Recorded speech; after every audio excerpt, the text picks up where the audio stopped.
Hi everyone, my name is Aaron and welcome back to my channel.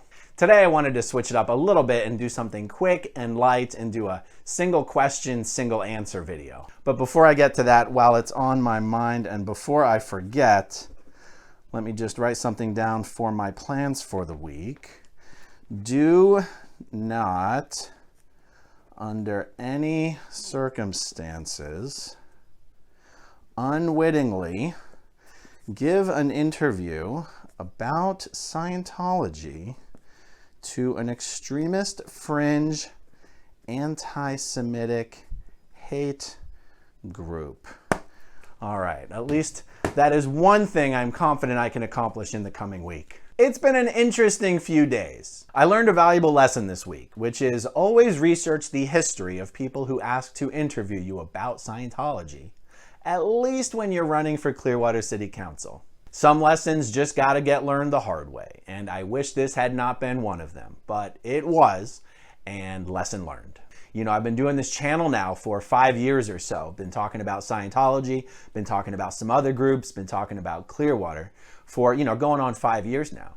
And I've simply never run into a situation before where I got bit in the butt by not researching the history of someone that I was going to talk to. And just to clarify, because most people probably don't know what I'm talking about, I'd been contacted and was asked to do an interview about the subject of Scientology with an organization called True News. I'd never heard of them before, so I checked out their Twitter, checked out their website, didn't see anything unusual or alarming. They looked to me to just be a very conservative, Christian-based news organization. So I did the interview.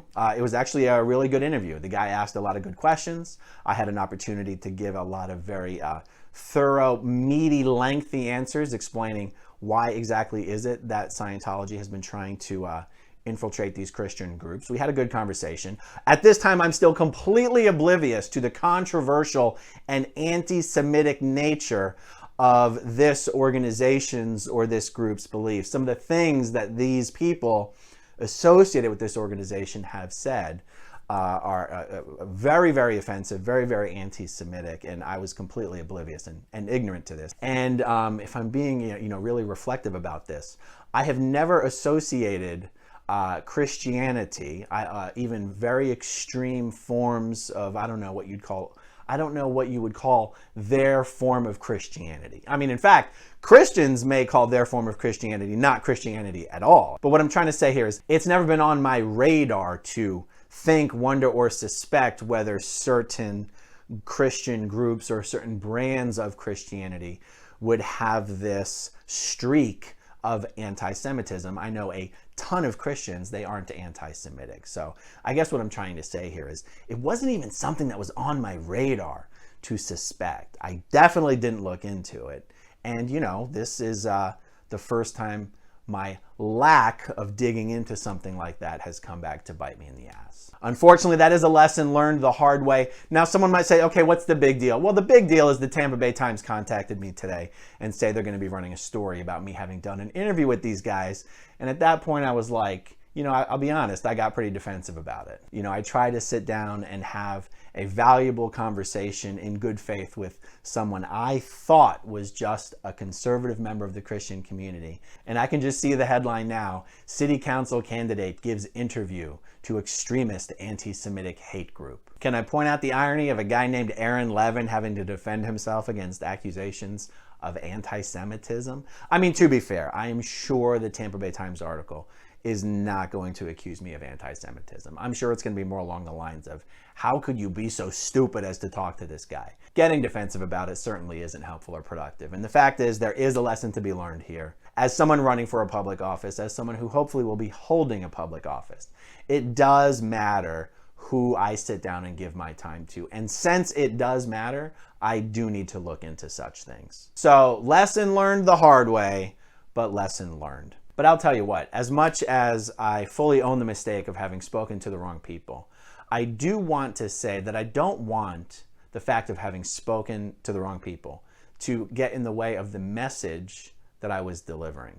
If anyone does have relationships out there with Christian groups who would be interested in having this conversation about why is Scientology working so hard to infiltrate different Christian groups, different right-leaning political organizations, why are Scientologists pretending to be Christian And what role can the Christian community play in helping eventually demand that Congress demand that the IRS review Scientology's tax-exempt status? I did a video about this. I'm going to link it up above.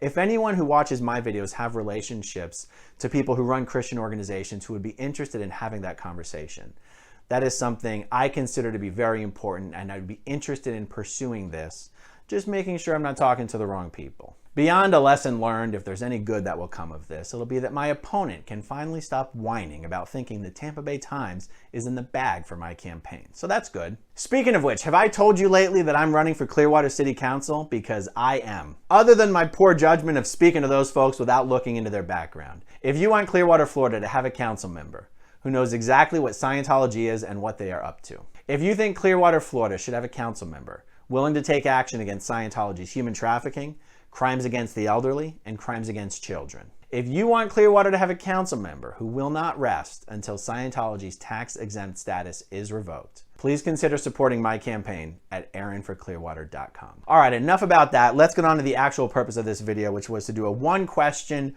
one answer video, trying to keep it short. Here's the question. Would you please describe the vision for the world resulting from Scientology's efforts to save it? Okay, it's a two-part question. Is there a name being used for the world once it reflects the ultimate fulfillment of Scientology's objectives and aspirations? Yeah, this is pretty interesting. So when Scientologists talk about saving the world or saving the planet, that doesn't have anything to do with the physical world or the physical planet. This is not an environmental message that Scientologists have. I've actually found a bunch of people who thought Scientologists were environmentalists because they keep talking about saving the planet. It has nothing to do with that. And actually, now that I think about it, this question doesn't specifically say, what do Scientologists mean by saving the world? And actually, I've done a video on that very subject. What do Scientologists mean when they say save the planet? I'll link to that video above as well. This specific question is, describe the vision for the world resulting from Scientology's efforts to save it. So that is very interesting. And actually, it's probably even a simpler answer. Scientology considers that what it is trying to accomplish through Scientology auditing, Dianetics auditing, Dianetics and Scientology are technically separate, but in practice related and combined subjects. Dianetics tends to approach the human condition from a mental perspective, whereas Scientology tends to approach the human condition from a spiritual perspective. For all intents and purposes, these two approaches have been combined and is really more focused on the Scientology or the spiritual side. Now, my explanation of this is how a Scientologist would give it. It doesn't take into consideration whether you believe this is BS or not, as you know, I have come to believe now that I'm out of Scientology. But this question again is, what is the vision for the world resulting from Scientology's efforts to save it? So the Dianetics approach to saving the world is really more a population that has no irrationalities or fears or compulsions or neuroses or psychoses. This is how a Scientologist would think about this. So you could say their vision for the world by saving the planet, if you're talking about it just from more of a Dianetics-ish perspective, is a society without criminality, without war, no need for police because nobody acts in a criminal way, because a Scientologist would say that behaving like a criminal is a sort of psychoses. Scientologists believe that the root of all evil, the root of all non-optimum destructive behavior, is what L. Ron Hubbard called the reactive mind, which is his version of Freud's subconscious mind. And Scientologists believe that once you get rid of the reactive mind, which is what Scientologists call the state of clear, that you have in a person, and subsequently, if you extrapolate that out, you would have in society, perfect, ethical, rational, constructive, productive behavior and individuals, and you would essentially have a utopian society. And I don't mean utopian with any other, political or economic baggage that some might associate with that word. I'm just saying a perfect society where everybody is operating in their own good, as well as the good of others, as well as the good of all. And this is actually what Scientologists' vision for the world, they think it would be if everyone were a Scientologist, if everyone studied Scientology and applied it correctly, and kept their ethics in and was honest and didn't say bad things about David Miscavige or L. Ron Hubbard. There's a million different reasons that enter into a Scientologist's mind why what should be a perfect Scientology society is in fact not a perfect Scientology society. But that gets into a bit more of a complicated answer. So the simple, describe the vision for the world resulting from Scientology's efforts to save it. This would be the vision for the world. A society without criminality, without prisons, without jails, without crime, without war. And that would be, what Scientologists think they're trying to accomplish. So when big, bad, evil, suppressive people like me get on YouTube and start talking about Scientology's crimes, and their crimes against children, and their crimes against the elderly, and talking about getting their tax-exempt status taken away, when they see people like me saying things like that, they go, how could you? How could you oppose an organization that has such lofty, altruistic ideals? I understand that mindset. I used to be in that camp. I used to be a true believer. And the fact is, nobody who is in a cult thinks they are in a cult. And this comes back to another concept of, as much as I talk about the destructive practices and the destructive effects, particularly upon families, of the Scientology organization, the fact remains, Scientologists by and large are good people. They don't think they're a part of an organization that is destructive. They don't think they're part of an organization that destroys families. Even though the evidence of such is right in front of their faces, they don't see it. They can't see what's right in front of them. And I think that's one of the aspects of being in a cult. You just don't know you're in it until you start to pull out of it. And the process of pulling out of it can be very difficult and very long and very painful. But again, that gets into other areas than just answering this question. Oh, and there was a second part to this question.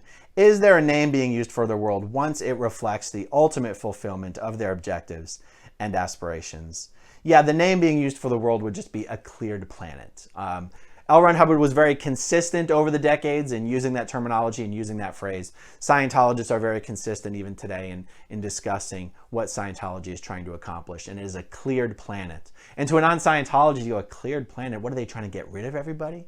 No, they're not trying to get rid of everybody. A cleared planet would be a planet upon which the vast majority of the individuals have achieved this state of clear, and therefore the predominant behavior on planet Earth is that of people operating at a level of pure rationality. And they call it a cleared planet. So that's my answer to that question. I hope that was helpful. That was the real purpose of today's video. Sorry for the long intro, but it was something I wanted to discuss. Thank you all for watching, and I'll talk to you again soon. Bye. Okay, if you want to see my rock and roll songs, click right on this guitar. And if you want to see a different one of my videos,